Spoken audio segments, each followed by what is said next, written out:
الله أكبر الله أكبر الله أكبر الله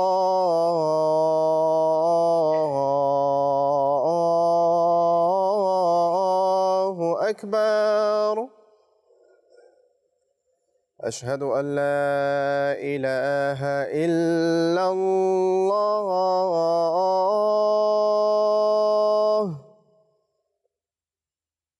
أشهد أن لا إله إلا الله.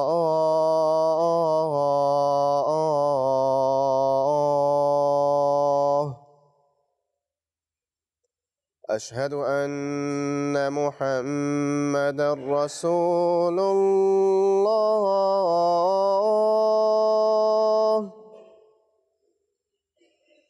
أشهد أن محمدًا رسول الله.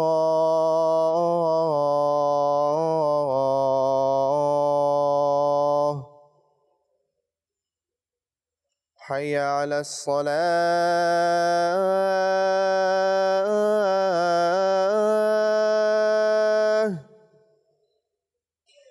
حي على الصلاة.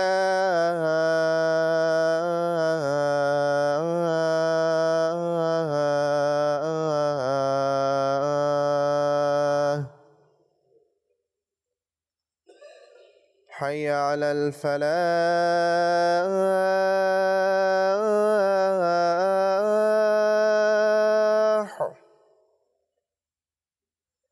حي على الفلاح.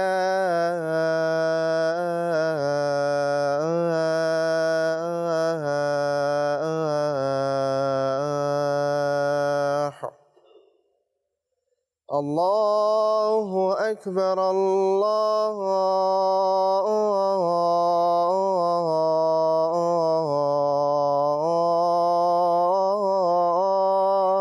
أكبر. لا إله إلا الله.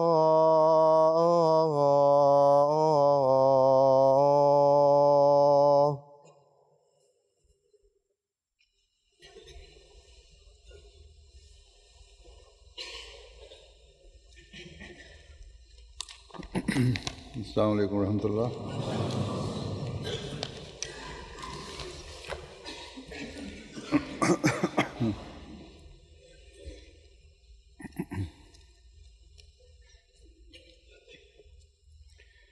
أشهد أن لا إله إلا الله وحده لا شريك له وأشهد أن محمدًا عبده ورسوله. أما بعد فأعوذ بالله من الشيطان الرجيم.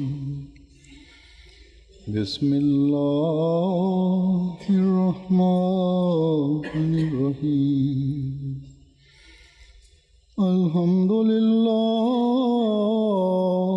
رب العالمين الرحمن الرحيم مالك يوم الدين.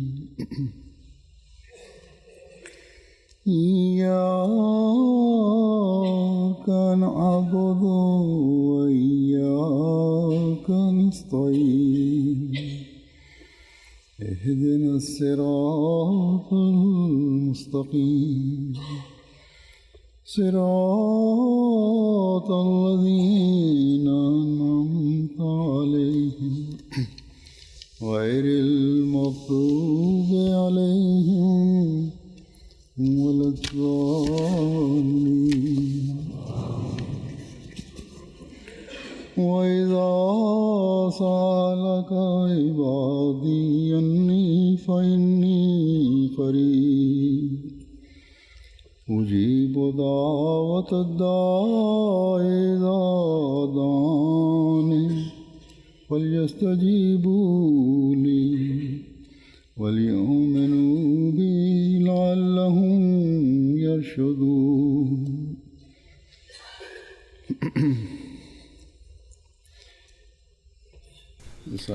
এই আয়াতের অনুবাদ হলো, যখন আমার বান্দা তোমাকে আমার সম্পর্কে প্রশ্ন করে তো নিশ্চিত যেন যে আমি নিকটে দোয়াকারীর দোয়া আমি শুনি। যখন সে আমাকে ডাকে তার উচিত আমার ডাকে সাড়া দেয়া এবং আমার উপরে ঈমান আনা, যেন সে হেদায়েত পেতে পারে।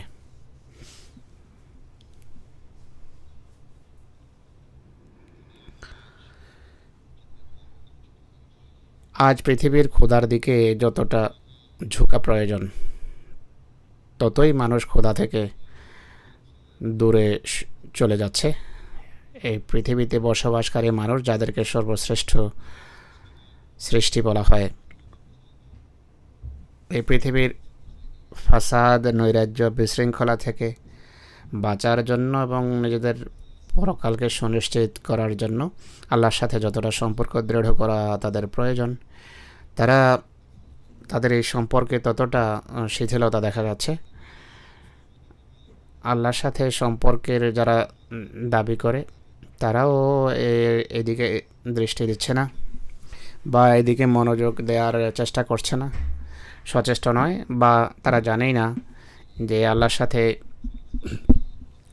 সম্পর্ক স্থাপনের জন্য শুধু বাহ্যিক ঈমান এবং বাহ্যিক ইবাদতই যথেষ্ট নয়, বরং সেই প্রকৃত প্রেরণা এবং চেতনার সন্ধানের প্রয়োজন, যা ঈমান এবং ইবাদতের গভীরে মানুষকে নিয়ে যায়। ঈমান এবং ইবাদতের প্রকৃত বিষয় মানুষের সামনে তুলে ধরে। এটি হলো ঈমানের দাবিকারকদের স্বরূপ এবং আল্লাহর সাথে সম্পর্ক স্থাপনের দাবি যারা করে তাদের প্রকৃত চিত্র।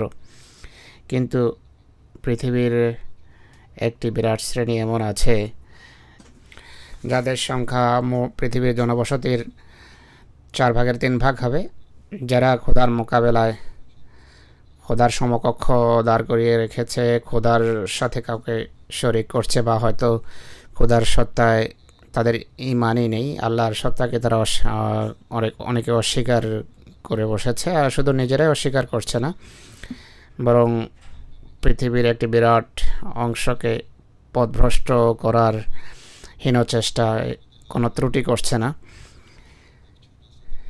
কিন্তু এমন পরিস্থিতিতে একটা ছোট জামাত এমনও আছে যারা আল্লাহর প্রতিশ্রুতিতে দৃঢ় বিশ্বাস রাখে, তার উপর ঈমান রাখে এবং মহানবী হজরত মুহাম্মদ সাল্লাল্লাহু আলাইহি ওয়াসাল্লামের ভবিষ্যৎবাণীর পরিপূর্ণতা এবং তাকে প্রদত্ত খোদার প্রতিশ্রুতি যে পরিপূর্ণ হবে সে কথার তারা সত্যায়নকারী।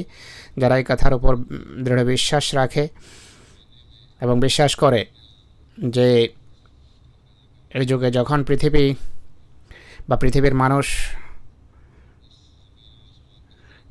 স্রষ্টা আকাশ এবং পৃথিবীর স্রষ্টাকে ভুলে বসেছে বা তার পবিত্র সত্তার সম্পর্কে কোনো জ্ঞান রাখে না,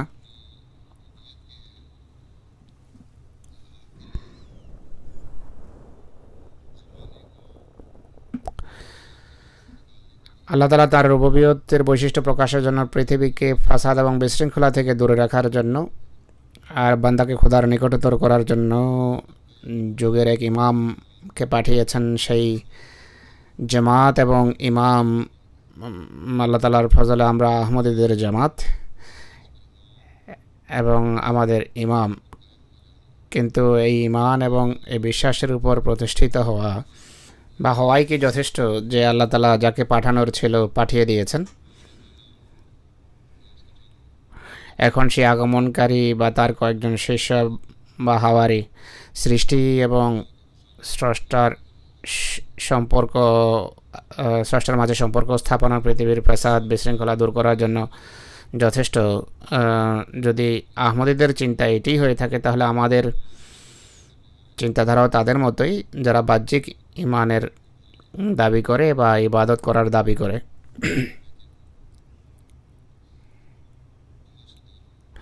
কিন্তু শুধু দাবি সর্বস্বই, প্রকৃত আমল থেকে তারা দূরে।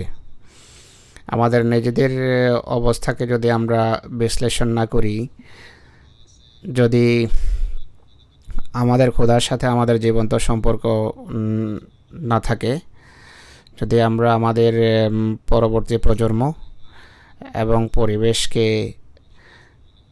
আগমনকারীর পয়গাম বা বাণী সাথে পরিচিত না করি, অবহিত না করি, তাহলে আমরাও তাকে পেয়ে হারিয়ে বসেছি এই রত্নকে। পৃথিবীর শত্রুতাকেও আমন্ত্রণ জানালাম, কিন্তু আল্লাহকেও পেলাম না। তাই আহমদী হওয়ার পর, মসিমদের হাতে বয়াতের পর, সেই চেতনা এবং প্রেরণা আমাদের নিজেদের মাঝে সৃষ্টি করতে হবে, যা প্রকৃত রহমান খুদার বান্দার মাঝে থাকা উচিত। সেই সমস্ত মানে অধিষ্ঠিত হতে হবে যা মহানবী সাল্লাল্লাহু আলাইহি সাল্লাম যে মানের পৃথিবীকে অধিষ্ঠিত করার জন্য এসেছেন। আর সেই মূল্যবোধ থেকে উম্মতের বিচ্যুত হওয়ার সংবাদ রাসূলুল্লাহকে যখন আল্লাহ তাআলা দিয়েছেন, তখন তিনি উম্মত সম্পর্কে দুশ্চিন্তাগ্রস্ত ছিলেন। তাকে দুশ্চিন্তাগ্রস্ত দেখে এবং তাকে দুশ্চিন্তাগ্রস্ত দেখে উম্মতের জন্য তার দোয়া কবুল করতে গিয়ে আল্লাহ তাআলা বলেন যে, ওয়া আখারিনা মিনহুম লাম্মা ইয়ালহাকু বিহিম ওয়া হুয়াল আজিজুল হাকিম। অর্থাৎ আরও একটি জামাত আছে যারা রাসূলুল্লাহর প্রথম জামাতের সাথে এখনও মিলিত হয়নি। আল্লাহ তাআলা প্রতাপশালী, পরাক্রমের অধিকারী এবং প্রজ্ঞাবান। তো আল্লাহ তাআলা রাসূলুল্লাহর দুশ্চিন্তা এই কথা বলে দূর করেছেন যে, হে মুহাম্মদ সাল্লাল্লাহু আলাইহি ওয়াসাল্লাম, যেভাবে খোদা তাআলা সেই অজ্ঞ এবং সেই নিরক্ষর এবং মুশরিক জাতিকে খোদা প্রেমিক জাতিতে পরিণত করেছেন, যেভাবে বিলাসিতায় নিমজ্জিত খোদার সত্তা সম্পর্কে উদাসীনরা ইবাদতের উন্নত মানে অধিষ্ঠিত হয়েছিল, একইভাবে উম্মতের বিকারগ্রস্ত হওয়া সত্ত্বেও, বিকৃত হওয়া সত্ত্বেও আখারিনদের মাঝে তোমার এক প্রকৃত প্রেমিককে প্রেরণ করে পুনরায় তার মাধ্যমে রহমান খোদার সেই নিবেদিত প্রাণ বান্দাদের এক জামাত আমি সৃষ্টি করব, যারা পুনরায় প্রকৃত অর্থে আমার ইবাদত করবে। হে মুহাম্মদ সাল্লাল্লাহু আলাইহি ওয়াসাল্লাম, যদিও একটি সাময়িক পতনের যুগ আসবে, ঝরার মৌসুম আসবে, কিন্তু পরাক্রমশালী এবং প্রজ্ঞাবান খোদা এই সিদ্ধান্ত করে রেখেছেন যে এখন মুহাম্মদ সাল্লাল্লাহু আলাইহি ওয়াসাল্লামের ধর্মই সমগ্র মানবতার মুক্তির বাণী বা মুক্তির দূত। এখন মুহাম্মদ রাসূলুল্লাহর ধর্মই পৃথিবীর নৈরাজ্য দূর করার জন্য অন্তিম আশার আলো, শেষ আশার আলো এবং আরোগ্য নিকেতন। এই ধর্মই এখন স্বীয় সৌন্দর্য প্রকাশের মাধ্যমে পৃথিবীর অন্যান্য ধর্মের উপর জয়যুক্ত হবে। এখন খোদার সাথে সম্পর্ক স্থাপনের জন্য মুহাম্মদী মসিহ এবং তার মান্যকারীদেরকেই ভূমিকা রাখতে হবে। সুতরাং খোদা তাআলা, যিনি বিশ্ব প্রতিপালক, বিশ্বপ্রভু এবং বিশ্ব প্রতিপালক, তিনি সর্বশ্রেষ্ঠ সৃষ্টিকে ধ্বংসের হাত থেকে রক্ষার জন্য শ্রেষ্ঠ উম্মতকে তার প্রকৃত মর্যাদা দানের জন্য এই বিধান করেছেন এবং করতে থাকবেন। এই নিশ্চয়তা তিনি মুহাম্মদ রাসূলুল্লাহকে দিয়েছেন যে রাসূলুল্লাহর এক প্রকৃত প্রেমিক আসবে, যিনি পুনরায় ধর্মকে পৃথিবীতে প্রতিষ্ঠিত করবেন।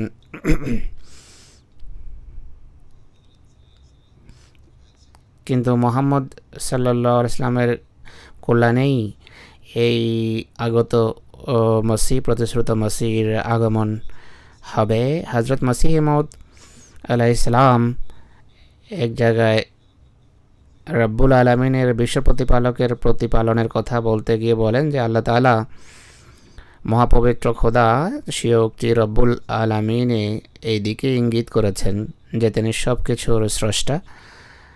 আকাশ এবং পৃথিবীতে যা কিছু আছে সব তার পক্ষ থেকেই উৎসারিত।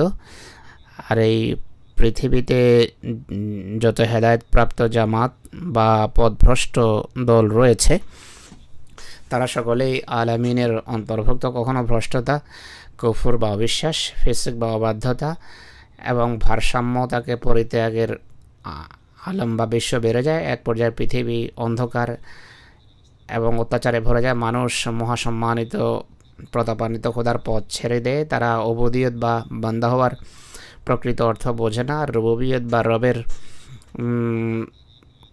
অধিকার প্রদান করে না। পৃথিবী একটা তমসাচ্ছন্ন রাতের মতো হয়ে যায়। ধর্ম সেই সমস্যার পদতলে পিষ্ট হয়। তখন আল্লাহ তাআলা আরও একটি আলম বা বিশ্ব নিয়ে আসেন। তখন একটা নতুন বিশ্বের পৃথিবীর ভিত রাখা হয়। আকাশ থেকে একটা নতুন তাকদীর নাজেল হয়। আর মানুষকে তত্ত্বজ্ঞানী হৃদয় বা আরেফ হৃদয় এবং খোদার প্রতি কৃতজ্ঞতা প্রকাশের ভাষা মানুষকে শেখানো হয়। তারা নিজ প্রবৃত্তিকে পদপিষ্ট পথের মতো করে তোলে।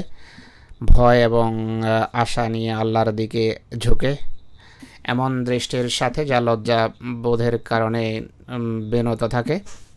আর এমন চেহারার সাথে তার দিকে তাকিয়ে থাকে যিনি চাহিদা বা অভাব মোচন করবেন, অর্থাৎ আল্লাহর দিকে তাদের দৃষ্টি থাকে। আর এমন ভালোবাসার সাথে খোদার বন্দনা করেন যা সবচেয়ে পরম মার্গের হয়ে থাকে।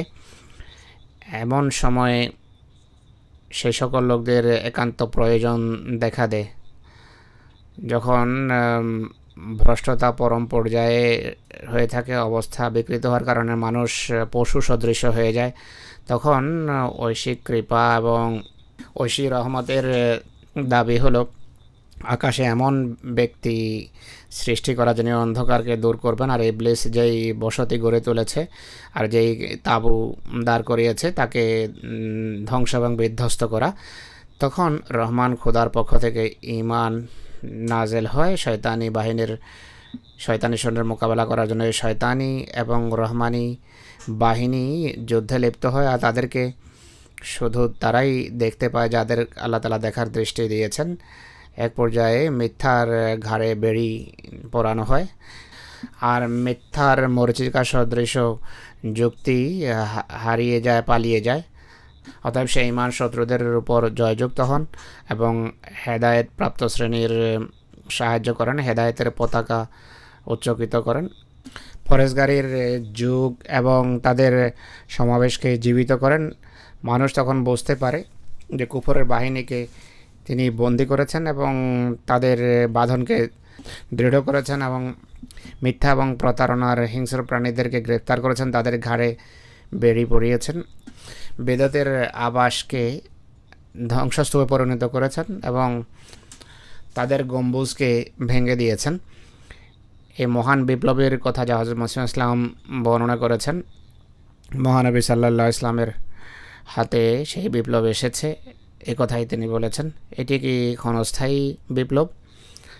এটি কি সাময়িক কোনো পরিবর্তন ছিল যা সৃষ্টি হয়েছে? মহানবী ইসলাম খাতামুল আম্বিয়া, তার যুগ কিয়ামত পর্যন্ত বিস্তৃত যুগ।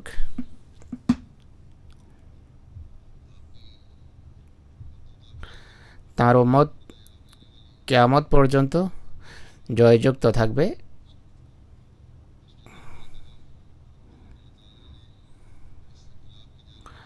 অতএব আমি যে বলেছি যে মহানবী সাল্লাল্লাহু আলাইহি ইসলামের এই বিপ্লবকে অব্যাহত রাখার জন্য, বিজয়কে অব্যাহত রাখার জন্য আল্লাহ তাআলা তাকে সংবাদ দিয়েছেন যে ভবিষ্যতে এক ব্যক্তির আগমন ঘটবে। এই কথাকে স্পষ্ট করতে গিয়ে মসিহ মউদ বলেন যে এরপর আল্লাহ তাআলা স্বীয় উক্তি রব্বুল আলামিন এই দিকে ইশারা করেছেন যে তিনি সব কিছুর স্রষ্টা। আকাশ এবং পৃথিবীতে তারই প্রশংসার গান গাওয়া হয়, আর প্রশংসাকারীরা সবসময় তার প্রশংসার গানে রত থাকে। আর খোদা তাআলার স্মরণে তারা মত্ত থাকেন।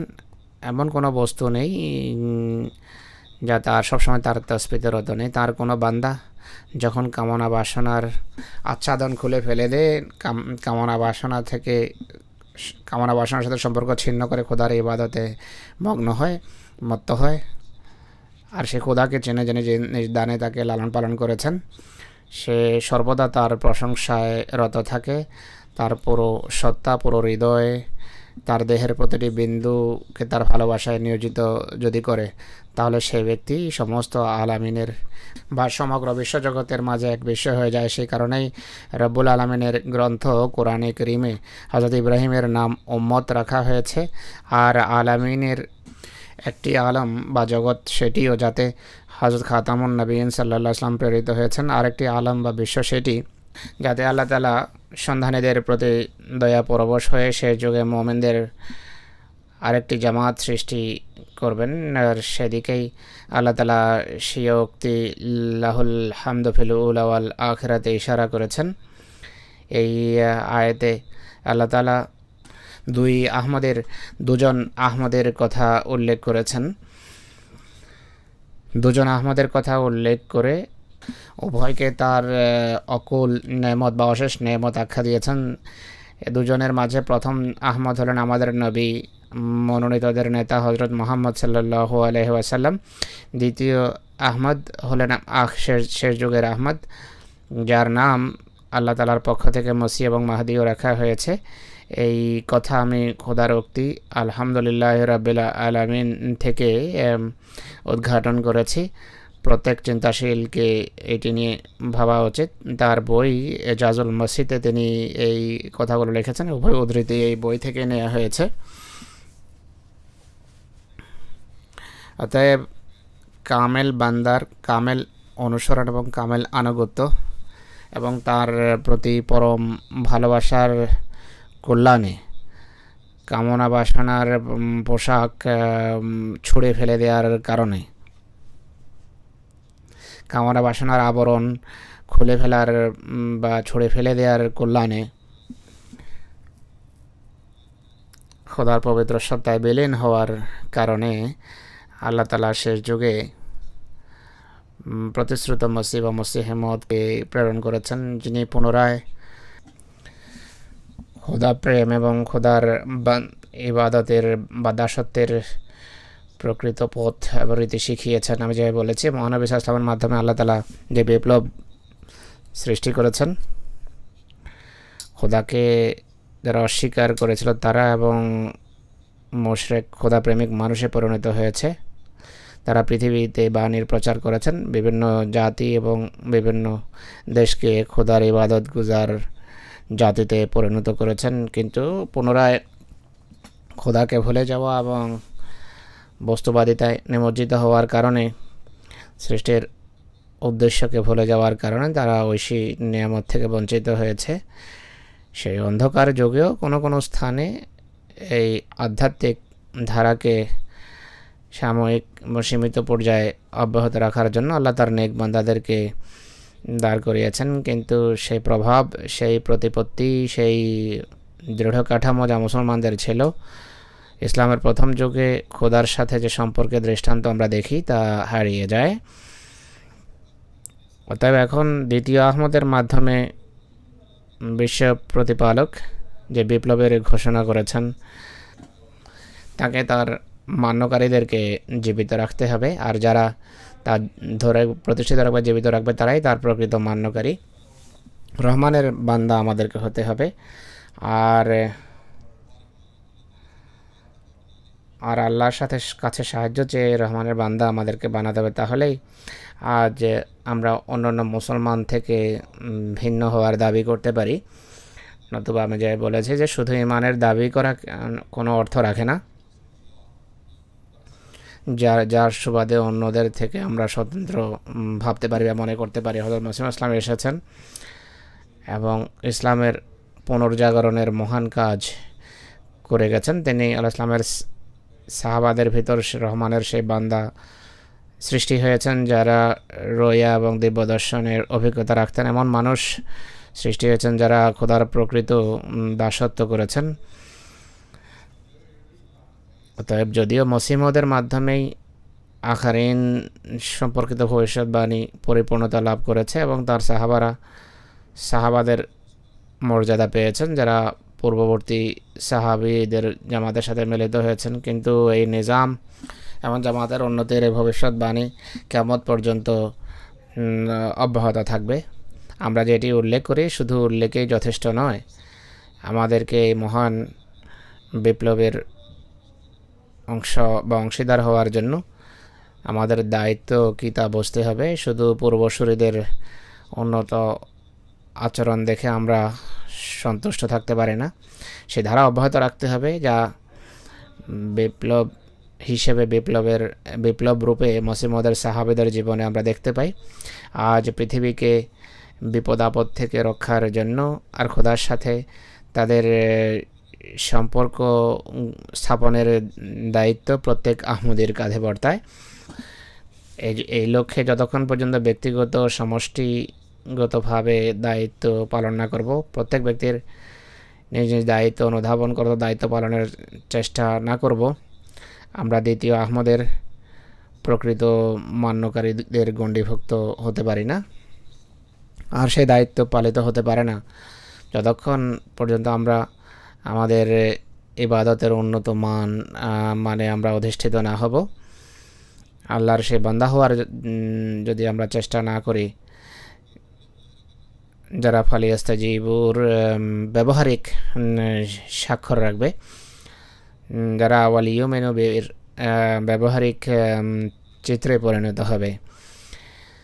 এটি খোদার বিশেষ অনুগ্রহ যে তিনি আমাদেরকে আমাদের অবস্থার সংশোধনের জন্য আরও একটি রমজান দিয়েছেন উপহার স্বরূপ, যাতে খোদার নৈকট্য পাওয়া, খোদার ডাকে সাড়া দেয়া, ইমানে উন্নতির পথ সুগম হয়, সুপ্রশস্ত হয়। তাই আমাদের মাঝে সৌভাগ্যবান তারা যারা ভালোবাসার সাথে উল্লেখিত খোদার এই শব্দ ইবাদের সম্মান লাভ করবে রমজানে। আমরা একটি একাগ্রতা এবং একটি আন্তরিকতার সাথে যদি খোদার নৈকট্য লাভের চেষ্টা করি তাহলে এটি সম্ভব। এই মাসের গুরুত্ব সম্পর্কে হযরত মসিহ ইসলাম বলেন যে এই মাস হৃদয়কে আলোকিত করার জন্য অতি উত্তম একটি মাস। তিনি বলেন যে নামাজ মানুষের নফস বা আত্মাকে পবিত্র করে, আর রোজা হৃদয়কে বা আত্মাকে আলোকিত করে। এই মাস হৃদয়কে আলোকিত করার জন্য একটি মহান মাস। এই মাস কেন মহান মাস? এর পৃথক তো কোনো গুরুত্ব নেই। বছরের অন্যান্য মাসের মতো এটিও একটি সাধারণ মাস, কিন্তু এটি উত্তম একটি মাস। এর কারণ হলো এই মাসে দুটো ইবাদতকে সমবেত করার সুযোগ আসে। দুটো ইবাদতকে আল্লাহ তাআলা সমবেত করেন, বান্দাদেরকে ইবাদত করার তৌফিক দেন, আল্লাহ তাআলা সুযোগ দেন যদি তারা চায়। হযরত মসিহ ইসলাম বলেন, আত্মাকে বিশুদ্ধ করার অর্থ হলো অবাধ্য আত্মার কামনা বাসনার সাথে দূরত্ব সৃষ্টি হওয়া, আর হৃদয়ের আলোকিত হওয়ার অর্থ হলো দিব্যদর্শনের দ্বার তার জন্য উন্মোচিত হওয়া এবং তার খোদাকে দেখা। তো এটি আমাদের সেই উদ্দেশ্য এবং লক্ষ্য যা আমাদের অর্জন করার চেষ্টা করা উচিত। রমজানের দুটো ইবাদত সমবেত হয়েছে, যেভাবে বলেছি, নামাজ এবং রোজা। রমজানে নিজেদের নামাজকে একটা বিশেষ রূপ দিতে হবে, যার ফলে এমন আত্মশুদ্ধি অর্জিত হবে যা প্রবৃত্তির কামনা বাসনার সাথে এত দূরত্ব সৃষ্টি করবে, যার ফলে আমরা ফাইনি করিবের ধ্বনি শুনতে পাবো। আমাদের নামাজ, আমাদের রোজা শুধু রমজান পর্যন্ত সীমিত রাখার আগ্রহ নিয়ে যেন না করি, বরং আমাদের নিয়ত এটি হওয়া উচিত যে পরিবর্তন সৃষ্টি হবে তাকে স্থায়ী করতে হবে এবং খোদার নির্দেশে সবসময় আমাদের ইতিবাচক সাড়া দিতে হবে। ইমানে আরও ঔজ্জ্বল্য সৃষ্টি করতে হবে।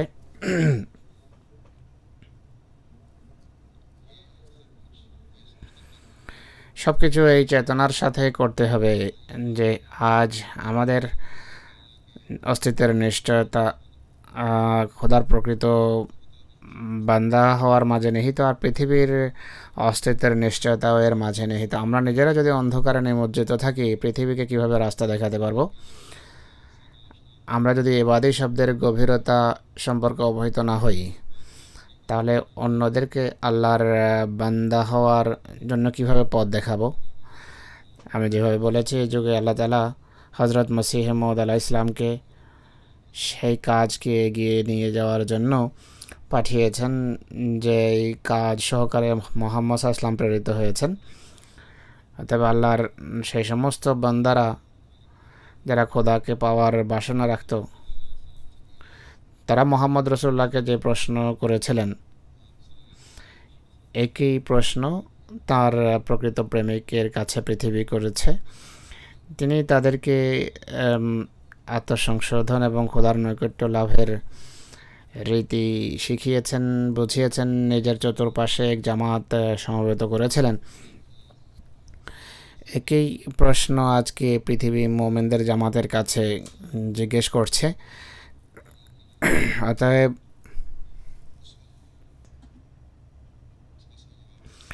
মুমিনের জামাত তখনই এর সঠিক উত্তর দিতে পারবে যখন জামাতের প্রত্যেক ব্যক্তি সেই মান অর্জন করতে পারে যা আল্লাহর ডাকে সারাদাতা এবং ইমানে উন্নতিকারীদের হয়ে থাকে। যখন আল্লাহ তাআলা আমাদের ডাকে সাড়া দেবেন, যখন ফাইনি গরিবের সঠিক উপলব্ধি আমরা অর্জন করব। আজ পৃথিবীতে সর্বত্র ফাসাদ এবং বিশৃঙ্খলায় বিরাজমান। প্রাচ্য হোক বা পাশ্চাত্য মুসলিম দেশ হোক বা খ্রিস্টান উন্নত বিশ্ব হোক, এক উৎকণ্ঠা ব্যাকুলতা পৃথিবীকে পরিবেষ্টন করে রেখেছে। সম্প্রতি এখানে যে ভাঙচুর হয়েছে, যে এই উৎকণ্ঠা ব্যাকুলতা দেখা গেছে, এতে এদেরও চোখ খুলে গেছে। শুধু দরিদ্র বিশ্বের শান্তি হুমকির মুখে নয়, এদের শান্তিও এখন বিঘ্নিত। আর এর একটাই চিকিৎসা, তা হলো পৃথিবীকে খোদার প্রকৃত বান্দা বানাতে হবে। কিন্তু এটি কিভাবে সম্ভব? আমাদের কাছে কোনো শক্তি নেই, কোনো জাগতিক শক্তির বলে আল্লাহকে চেনানো সম্ভব নয়।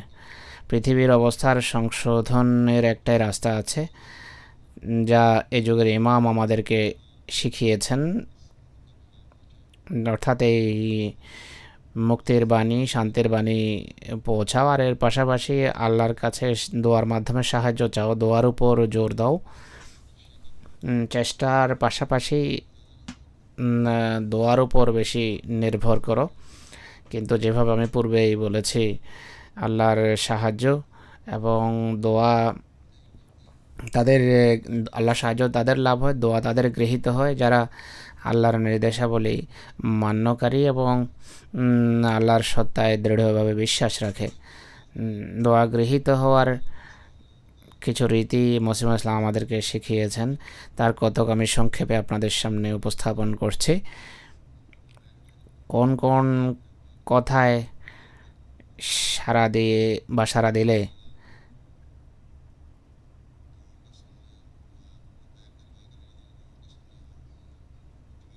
আল্লাহ তাআলা দোয়া শোনেন এবং সাড়া দেন? কোন ধরনের ঈমান হেদায়েতের পথ দেখিয়ে বান্দা এবং খোদার সম্পর্ককে দৃঢ় করে?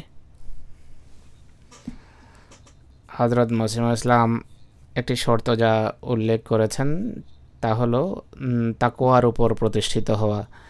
খোদাভীতি এবং খোদার ভয় যেন সবসময় তার চোখের সামনে থাকে, সবসময় যেন এ কথা মাথায় থাকে যে আল্লাহ তাআলা প্রতিটি মুহূর্ত আমাকে দেখছেন, আমার প্রতিটি গতিবিধি, ওঠা বসা তার পবিত্র দৃষ্টিতে রয়েছে।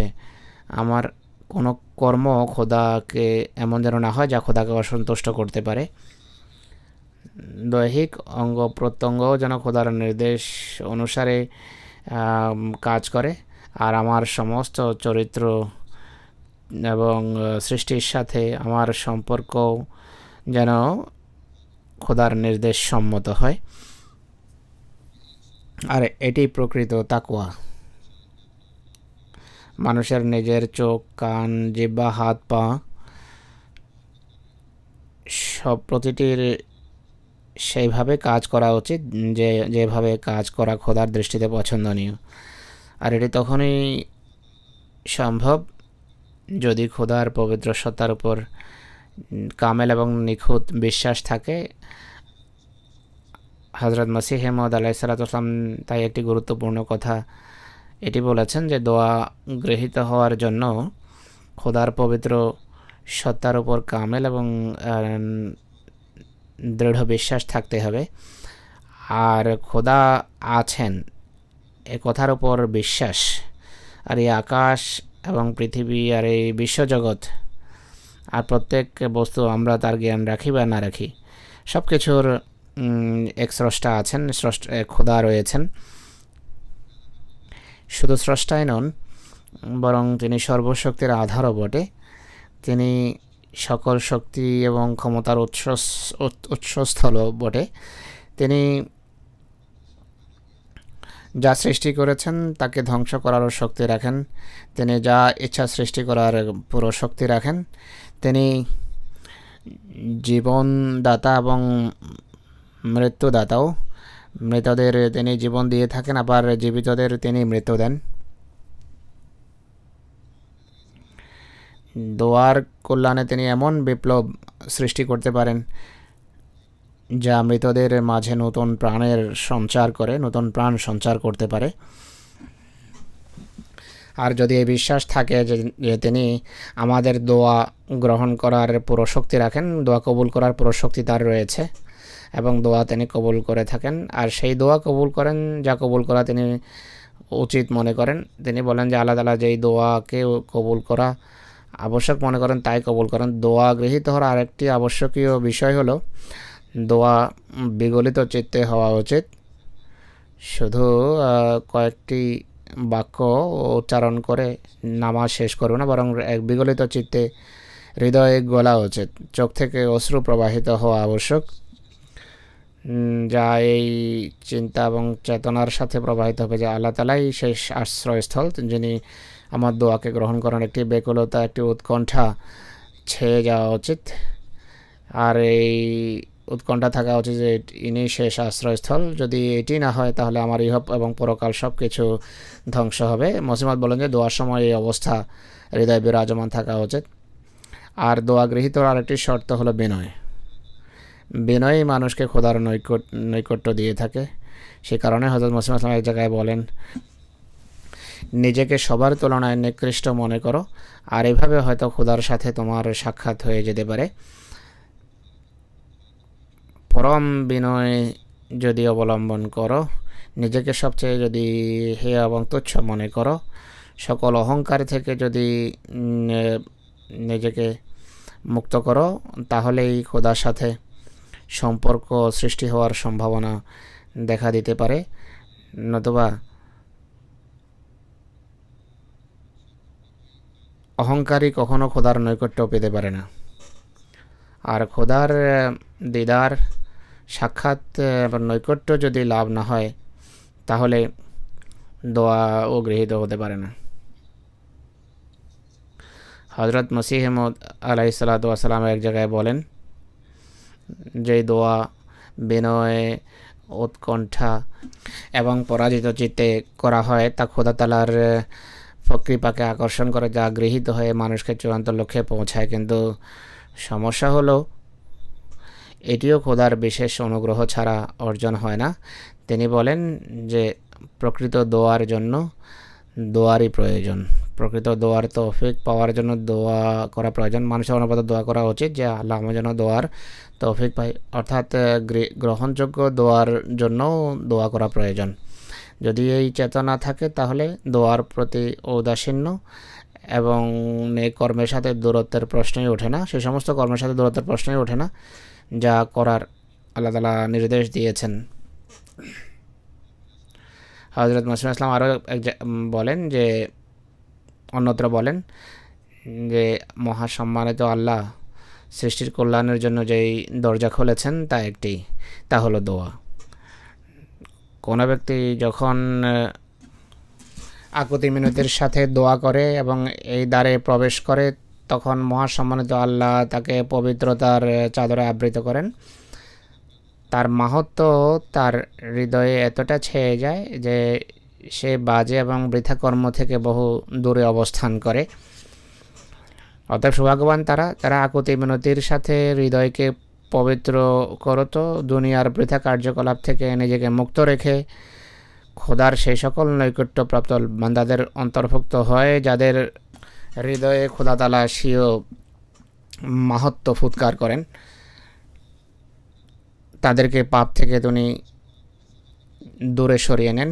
কিন্তু এই বিশেষ মর্যাদা লাভের জন্য প্রথমে মানুষকে চেষ্টা করতে হয়, তাহলে আল্লাহ তাআলার পক্ষ থেকে সাহায্য আসে। এটিই প্রকৃতির নিয়ম, এটি আল্লাহ তাআলার নিয়ম, এটি শরীয়তের নিয়ম। আল্লাহ তাআলাই এ কথা বলেছেন।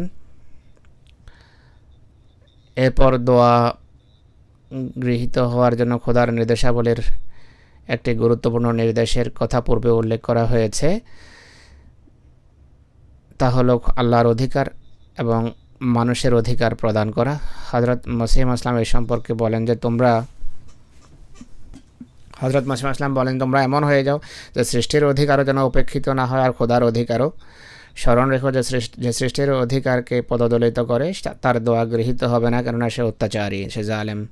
তিনি আরও বলেন, আল্লাহ তাআলার কৃপা সেই ব্যক্তির উপর বর্ষিত হয় যে নিরাপত্তার যুগে সেভাবে খোদা তাআলাকে ভয় করে যেন যেভাবে সমস্যা কবলিত ব্যক্তি ভয় পায়, শান্তি এবং নিরাপত্তার সময় সেইভাবে ভয় পায় যেভাবে সমস্যা কবলিত ব্যক্তি ভয় করে। যে নিরাপত্তার সময়, শান্তির সময় আল্লাহকে ভোলে না, আল্লাহ তাআলা তাকে সমস্যার সময় বিস্মৃত হন না। যে সুখের যুগে বিলাসিতায় নিমজ্জিত থাকে, সমস্যার যুগে দোয়া করে, তার দোয়া গৃহীত হয় না। তিনি বলেন যে সুখের সময়, শান্তির সময়, নিরাপত্তার সময় খোদা তাআলার প্রতি মনোযোগ থাকা চাই, তার কাছে দোয়া করা চাই।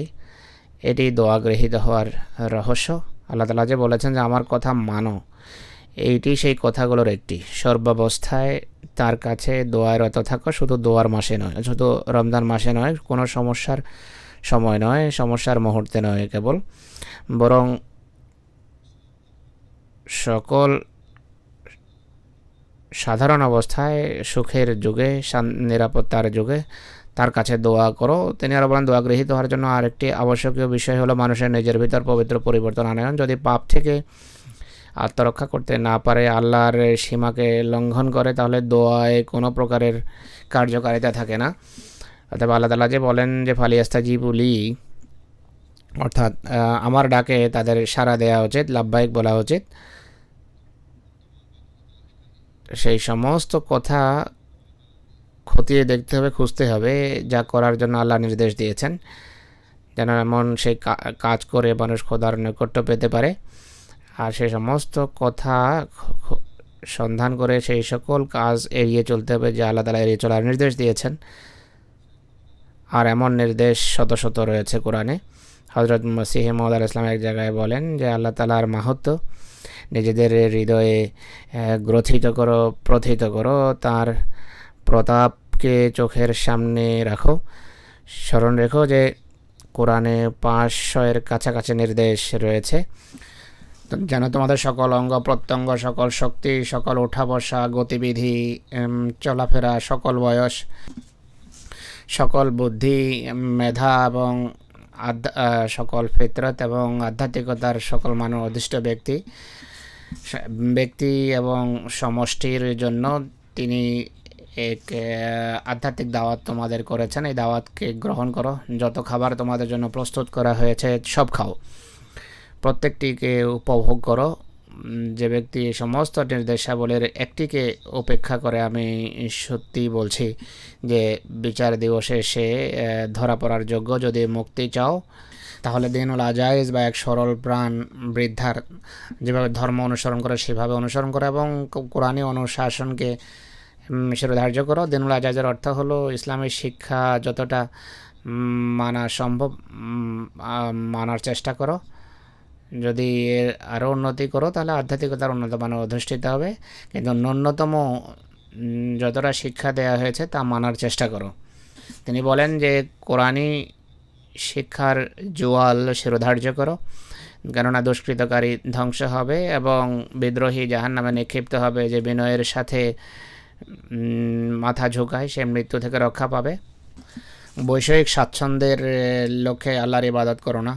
এমন ধারণার বশবর্তী যারা ইবাদত করে তাদের জন্য এক গর্ত অপেক্ষা করছে। তোমরা খোদার ইবাদতের মূর্ত প্রতীক হয়ে যাও। এই তো আল্লাহর ইবাদত করা এটি আল্লাহর অধিকার, তোমাদের জীবন যেন এটি হয়ে যায়। তোমাদের পণ্যের বার্ষিক সেই প্রকৃত প্রেমিককে সন্তুষ্ট করাই যেন তোমাদের ইবাদতের উদ্দেশ্য হয়। এর তুলনায় নিম্ন মানের কোনো কিছু স্খলনের কারণ হয় বা স্খলনের কারণ হবে। আল্লাহ তাআলা করুন আমরা এই রমজানে যেন আমরা এই বিষয়কে বুঝে প্রকৃত অনুগ্রহকারী খোদাকে সন্তুষ্ট করার চেষ্টা করতে পারি বা সন্তুষ্ট করতে পারি। রমজানের সাথে দোয়া গৃহীত হওয়া, আদেশ নিষেধ মানা, ইমানের দৃঢ়তা এবং হেদায়েতের বিষয়কে এর সাথে সন্নিবেশিত করে আল্লাহ আমাদের এদিকে দৃষ্টি আকর্ষণ করেছেন যে আমি বান্দার কল্যাণ এবং তাদেরকে বিপদ আপদ এবং আযাব থেকে রক্ষার জন্য সদা প্রস্তুত। কিন্তু বান্দাদেরকেও বান্দা হিসেবে নিজ দায়িত্ব পালন করতে হবে। তাদের নিজেদেরকে আমার বিশেষ বান্দাদের সাথে সম্পর্কের যদি দাবি থাকে তাহলে সেই কাজ তোমাদেরকে করতে হবে, সেই শিক্ষা মেনে চলতে হবে যে আল্লাহর বিশেষ বান্দারা সৃষ্টির জন্য এনেছেন বা এনে থাকেন। যেন পৃথিবীতে রহমানের বান্দাদের সংখ্যা গরিষ্ঠতা দেখা যায়, আর যেন এই রহমানের বান্দাদের কারণে পৃথিবীর শান্তি এবং নিরাপত্তার কেন্দ্রস্থলে পরিণত হয়, যেন পৃথিবী জান্নাত প্রতিম হয়ে যায়, জান্নাতের মতো হয়ে যায়। অতএব আমাদের ইমানের দৃঢ়তার দাবি খোদা তাআলার দিকে আহ্বানকারীর ডাককে শোনা এবং মানা আল্লাহ সৃষ্টির প্রতি সহানুভূতির গুরুত্বপূর্ণ দায়িত্ব, যা ওসি জামাতের অর্পিত হয়। আমাদের কাছে দাবি হলো খোদার বিশেষ বান্দাদের সারিভুক্ত হওয়া, সেই সমস্ত বান্দাদের অন্তর্ভুক্ত হওয়া যাদের দোয়া খোদা তাআলা কবুল করেন, গ্রহণ করেন। সেই সমস্ত বান্দাদের অন্তর্ভুক্ত হওয়া উচিত আমাদের, যারা নিজেদের অবস্থায় এক বিপ্লব আনয়ন করে। সেই সমস্ত বান্দাদের অন্তর্ভুক্ত হওয়া উচিত যারা সৃষ্টির প্রতি সহানুভূতির কারণে সৃষ্টিকে পাপ থেকে এবং আল্লাহর আযাব থেকে রক্ষা করার চেষ্টায় রত থাকে। এই রমজান এই সমস্ত কথার প্রশিক্ষণ দেয়া এবং প্রকৃত বান্দার মানে আমাদেরকে পৌঁছানো এবং আমাদের ইমানকে দৃঢ় করার জন্য, ইমানের উজ্জ্বল সৃষ্টির জন্য এসেছে। আমরা সৌভাগ্যশালী হব, সৌভাগ্যবান হব যদি এটিকে পুরোপুরি কাজে লাগাই, এটিকে লুফে নেই। আল্লাহ তাআলা আমাদেরকে সেই সুযোগ এবং তৌফিক দিন। আজকের পৃথিবীকে নৈরাজ্য বিশৃঙ্খলা থেকে রক্ষার জন্য, ধ্বংসের অতল গহ্বরে নিমজ্জিত হওয়া থেকে রক্ষার জন্য অন্য কোনো কিছুর প্রয়োজন নেই, অন্য কোনো উপকরণের বা অস্ত্রের প্রয়োজন নেই। শুধু একটি এক অস্ত্রের প্রয়োজন, তা হলো দোয়ার অস্ত্র। এই রমজানে যেখানে আপনারা নিজেদের জন্য, নিজেদের ভবিষ্যৎ প্রজন্মের ঈমান এবং আল্লাহর সাথে সম্পর্কের জন্য দোয়া করবেন, সেখানে পৃথিবীকে ধ্বংস থেকে রক্ষার জন্য দোয়া করুন। হযরত মসিহ মাউদ আলাইহিস সালাতু ওয়াস সালাম বলেন, মুসলমানদের এটি মহা সৌভাগ্য যে তাদের খোদা দোয়া শ্রবণকারী এবং গ্রহণকারী। কিন্তু এই কথার প্রকৃত উপলব্ধি শুধু আহমদীদেরই রয়েছে আজকে। অথবা আমাদের খোদা যেখানে দোয়া গ্রহণকারী, সেখানে নৈরাশ্যের কোনো কারণ নেই। আর আমরা কোনোভাবে নিরাশ নই, আর আমরা এই বিশ্বাসের উপর প্রতিষ্ঠিত যে ইনশাআল্লাহ সেই সমস্ত কথা অবশ্যই বাস্তবায়িত হবে যা জামাতের উন্নতি সম্পর্কে মসিহ মাউদ বলেছেন। আর সেই দিন অবশ্যই আসবে যখন হযরত মুহাম্মদ সাল্লাল্লাহু আলাইহি ওয়াসাল্লামের পতাকা সারা পৃথিবীতে উচ্চকিত থাকবে, আর আল্লাহর সেই সমস্ত বান্দাদের সংখ্যাগরিষ্ঠতা থাকবে যারা হেদায়েত প্রাপ্ত হবেন, যারা হেদায়েতের উপর প্রতিষ্ঠিত থাকবেন। আমি পুনরায় স্মরণ করাচ্ছি যে এই দোয়াকে কখনো ভুলবেন না। যে আল্লাহ আমাদের তার সে সমস্ত বান্দাদের অন্তর্ভুক্ত রাখুন যারা হেদায়েতপ্রাপ্ত, যারা খোদার বিশেষ বান্দা। আল্লাহ তাআলা আমাদের সবাইকে এই রমজান থেকে কল্যাণমণ্ডিত হওয়ার তৌফিক দিন। আজকে নামাজে জুমার পর কিছু নামাজে জানাজা পড়াবো। একটি জানাজা সুবেদার রিটায়ার্ড রাজা মোহাম্মদ মির্জা খান সাহেবের, রাবুয়ার অধিবাসী, 4 আগস্ট ইন্তেকাল করেছেন। ইন্না লিল্লাহি ওয়া ইন্না ইলাইহি রাজিউন। তিনি সামরিক বাহিনীতে ছিলেন, দ্বিতীয় বিশ্বযুদ্ধেও সামরিক বাহিনীতে কাজ করেছেন। পাকিস্তান সৃষ্টির কিছুদিন পূর্বে হজরত মুসলিহ মউদ রাদিয়াল্লাহু আনহুর যুগে তিনি কাদিয়ান আসেন, সেখানে অবস্থান করেন। তার সাহচর্য থেকে উপকৃত হন। ফুরকান ব্যাটালিয়নেও খেদমত করার সৌভাগ্য হয়েছে। 1953 সনেও অনেক গুরুত্বপূর্ণ কাজ করার সুযোগ হয়েছে। তাহাজ্জুদ, তেলাওয়াত, নামাজের প্রতি একাগ্রতা, অল্পে তুষ্ট থাকা, খোদার উপর তাওয়াক্কুলের বিশেষ বৈশিষ্ট্যে সমৃদ্ধ ছিলেন। তবলিগের একটা জোশ এবং উন্মাদনা ছিল।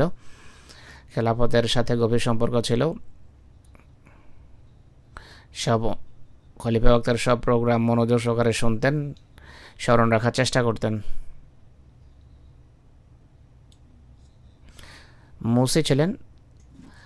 তিনি 3 মেয়ে 2 ছেলে রেখে গেছেন। এক ছেলে রাজা মনির আহমদ সাহেব, জামিয়া আহমদিয়া রাবুয়ার প্রিন্সিপাল, জুনিয়র সেকশনের প্রিন্সিপাল। দ্বিতীয় জন হলেন রাজা মোহাম্মদ ইউসুফ, জার্মানির সেক্রেটারি ওমরে খারেজা তিনি। আল্লাহ তাআলা মরহুমের পদমর্যাদা উন্নীত করুন। দ্বিতীয় জানাজা আমিনা বেগম সাহেবার, শেখ নজির আহমদ সাহেবের স্ত্রী, রাবুয়ার অধিবাসিনী, 7 আগস্ট ইন্তেকাল করেছেন। ইন্না লিল্লাহি ওয়া ইন্না ইলাইহি রাজিউন। অতি প্রথম যুগে যারা রাবুয়া এসেছিলেন তাদের একজন তিনি, যারা কাদিয়ান থেকে হিজরত করে এখানে রাবুয়া এসেছিলেন। অত্যন্ত নেক, ধর্মের খেদমতের বড় গভীর একাগ্রতা ছিল তার ভিতর। খেলাফতের প্রতি বিশ্বস্ততা এবং ভালোবাসার গভীর সম্পর্ক ছিল। মহল্লা পর্যায়ে 50 বছরের অধিক কাল পর্যন্ত লাজনার বিভিন্ন পর্যায়ের কাজ করেছেন। অনেক সনদ এবং সার্টিফিকেটও পেয়েছেন। তার কাজের কারণে বাচ্চাদের তালিম তরবিয়ত করতেন। নিজের সন্তান সন্ততি ছাড়াও মহল্লার অন্যান্য ছেলে মেয়েদের কোরআন শরীফ পড়াতেন। তার ছেলে জনাব শেখ মোবারক সাহেব, নাজের বাইতুল মাল আহমদ। দ্বিতীয় জন শেখ নজির আহমদ সাহেব, যিনি জার্মানির আনসারুল্লাহর দাওয়াত আল্লাহ বা তবলিগের কায়েদ। তার এক জামাতের মুবাল্লিগও। প্রতিবেশীদের সাথে বড় ভালো সম্পর্ক ছিল তার, ওসিয়ত ছিল তার। আল্লাহ তাআলা মরহুমার পদমর্যাদা উন্নীত করুন।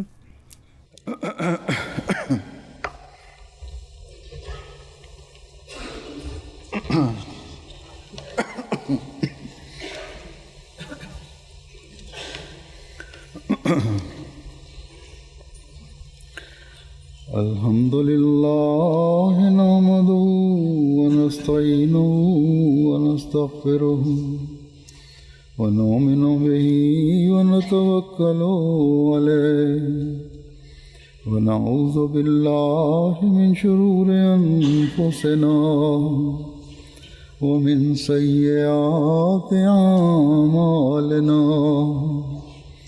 من يهده الله فلا مضل له ومن يضلل فلا هادي له ونشهد أن لا إله إلا الله ونشهد أن محمدا عبده ورسوله عباد الله رحمكم الله إن الله يأمر بالعدل والإحسان وإيتاء ذي القربى وينهى عن الفحشاء والمنكر والبغي يعظكم لعلكم تذكرون اذكروا الله يذكركم وادعوه يستجب لكم ولذكر الله أكبر